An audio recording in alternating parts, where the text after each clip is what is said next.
Bəli, mən beynəlxalq maliyyə sistemi və maliyyə üsullarında növbəti dərs ə, dövlət krediti və dövlət borcunun idarə edilməsidir. Burada plan hissəyə daxildir. Ə, Dövlət kreditinin mahiyyəti və funksiyaları, dövlət borclarının iqtisadi mahiyyəti, məqsəd və vəzifələri, dövlət borcunun planlaşdırılması, dövlət borclarının təsnifatı, dövlətin krediti, qeyri-kredit kredit borcları, dövlət borclarının idarə edilməsi. Dövlət kreditinin mahiyyəti və funksiyalarına baxdıqda, burada dövlət krediti nə deməkdir? İlk öncə onu nəzərinizə çatdırın. Yəni, dövlətin hüquqi və fiziki şəxslərinin sərbəst pul vəsaitlərinin dövriyyəyə cəlb edilməsi və büdcə kəsirinin aradan qaldırılması məqsədi ilə qiymətli kağızlar satışının həyata keçirilməsi prosesidir. Dövlət kreditinin funksiyalarına baxanda 3 funksiyası var. Bölüşdürücü funksiya, tənzimləyici funksiya və bir də nəzarət funksiyası. Dövlət krediti vasitəsilə vəsaitlərin yenidən bölgüsü istiqamətlərinə baxdıqda, burada Respublika büdcəsi ilə yerli büdcələr arasında bölgü funksiyası var. Daha sonra yerli hakimiyyət orqanlarının büdcələri ilə bələdiyyələr arasında vəsaitlərin bölgüsü istiqamətləri var. Sonra beynəlxalq maliyyə kredit institutları və Respublika büdcəsi arasında bölgü istiqamətləri mövcuddur. Ölkəmizin fiziki və hüquqi şəxsləri ilə Respublikada və yerli büdcələr arasında bölgü istiqaməti mövcuddur. Xarici hüquqi və fiziki şəxslərlə ölkəmizin hüquqi və fiziki şəxslər arasında bölgü istiqamətləri mövcuddur. Qrant yalnız konkret məqsədlər üçün humanitar, sosial, ekoloji layihələr, müharibə, təbii fəlakət nəticəsində ziyan çəkmiş ərazilərdə dağılmış istehsal, sosial təyinatlı obyektlərin infrastrukturunun bərpası ilə işlər, təhsil, səhiyyə, mədəniyyət, elm, tədqiqat, layihələşdirmə və digər proqramları hazırlamaq ilə həyata keçirilmək üçün göstərilən yardımdır. Dövlət kreditinin nəzarət funksiyasına baxanda, maliyyə nəzarət funksiyası ilə sıx bağlıdır və funksiya kreditin təyinatı üzrə səmərəli istifadəsini nəzərdə tutur. İkinci plan üzrə sualımız bizim dövlət borclarının iqtisadi mahiyyəti və məqsəd və vəzifələridir.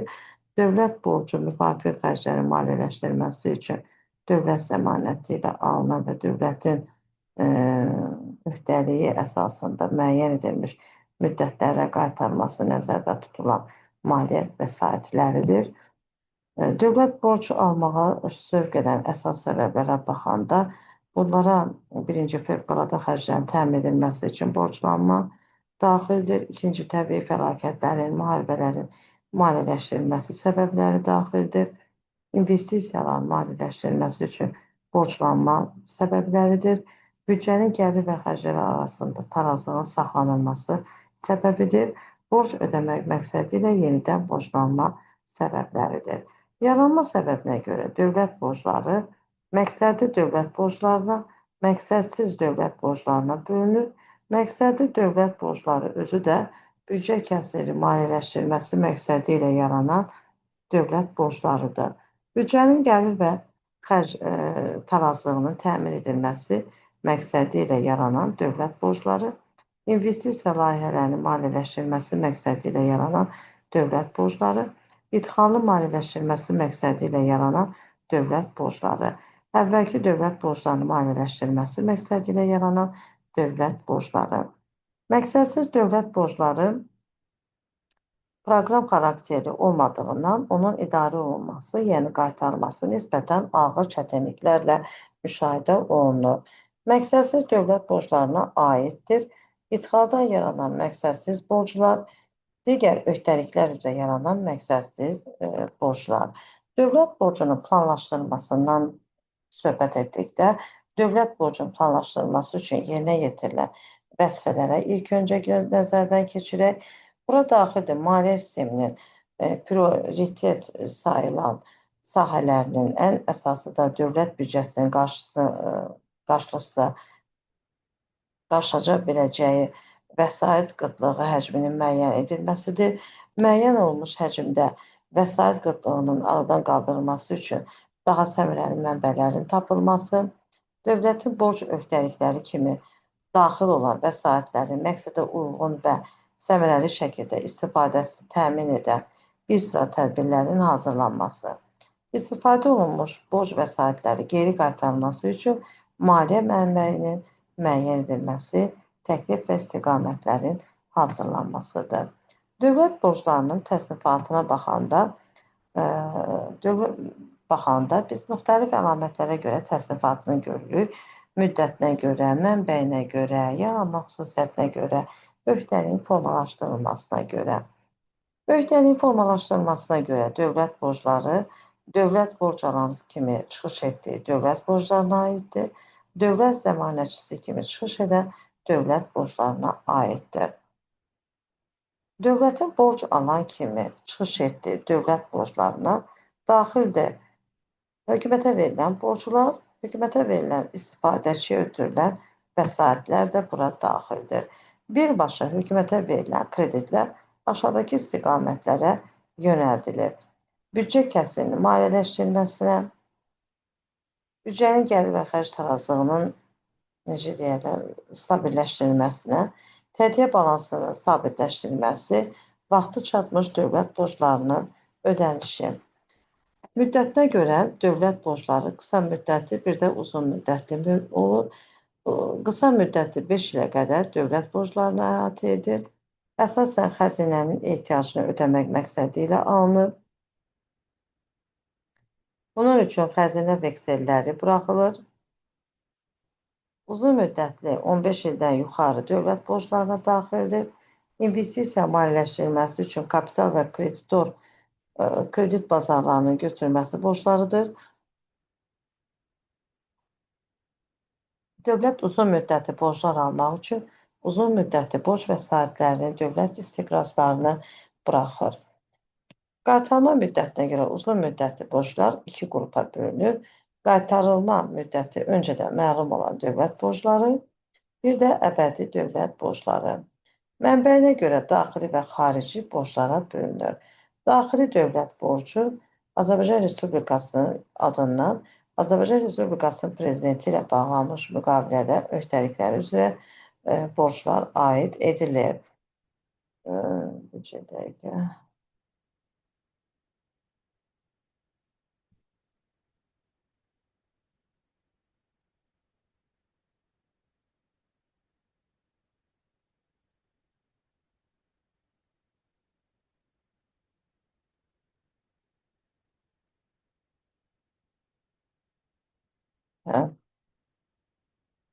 Sonra bir dəqiqə.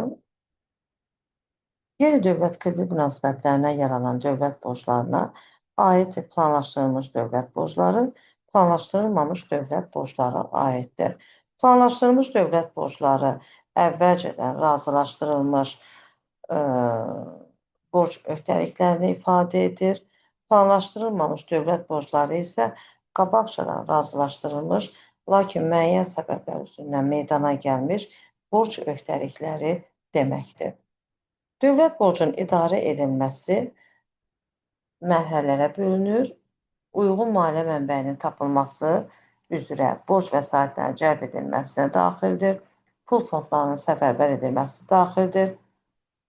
Vəsaitlərin səmərəli şəkildə istifadə edilməsi və borcun qaytarılması da bura daxil edilir. Prinsiplərə baxanda burada məcburluq prinsipi var, vahidlik prinsipi var, risklərin aşağı salınması prinsipi var.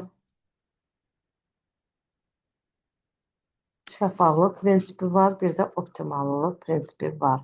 Məcburluq prinsipinin mahiyyəti öz əsasını borc münasibətlərinin əsas şərti olan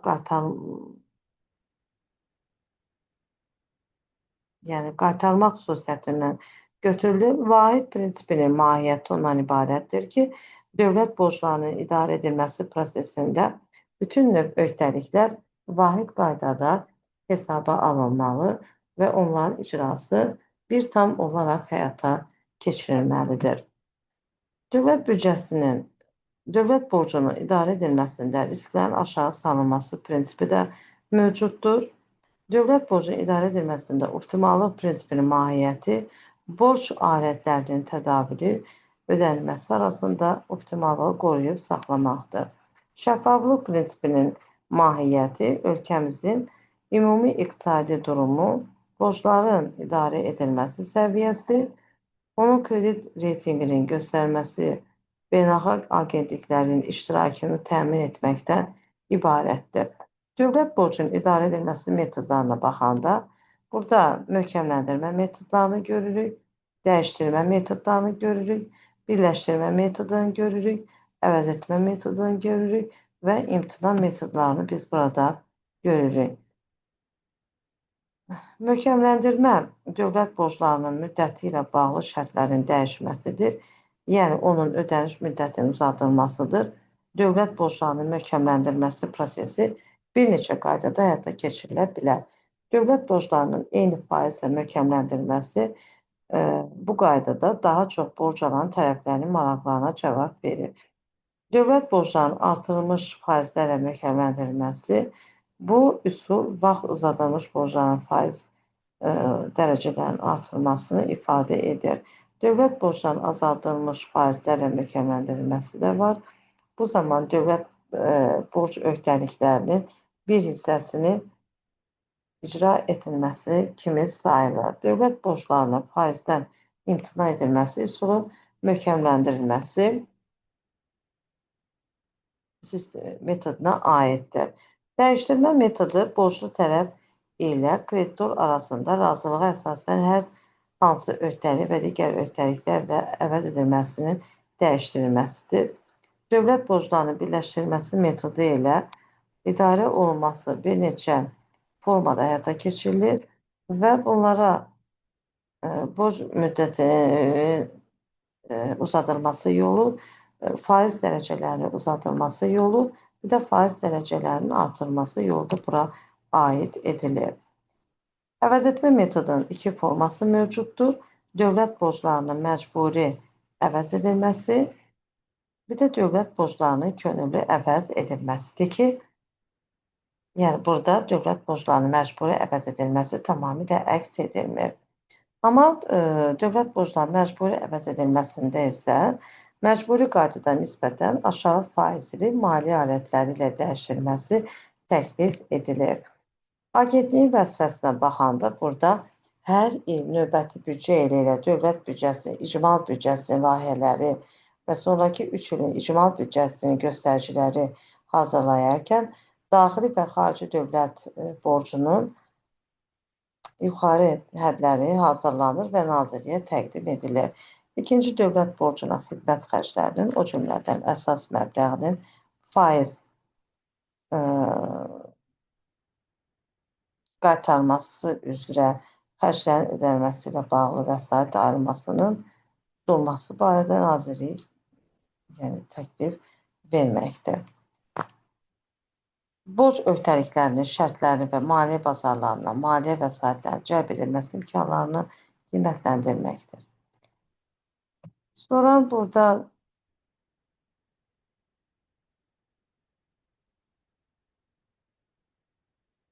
burada agentliyin fəaliyyəti istiqamətləri aşağıdakılardır. Dövlət borclarının həyata keçirilməsi və dövlət zəmanətinin verilməsi ilə bağlı tədbirlər həyata keçirir. Dövlət borclarının strategiyasının hazırlamasında iştirak edir. Azərbaycan Respublikası adına kreditlərin verilməsi ilə bağlı tədbirlərin həyata keçirilir. Dövlət borcu və dövlət zəmanəti üzrə yaranmış borca xidmət göstərmə, həmin onların vaxtında qaytarılmasını təmin etməkdir.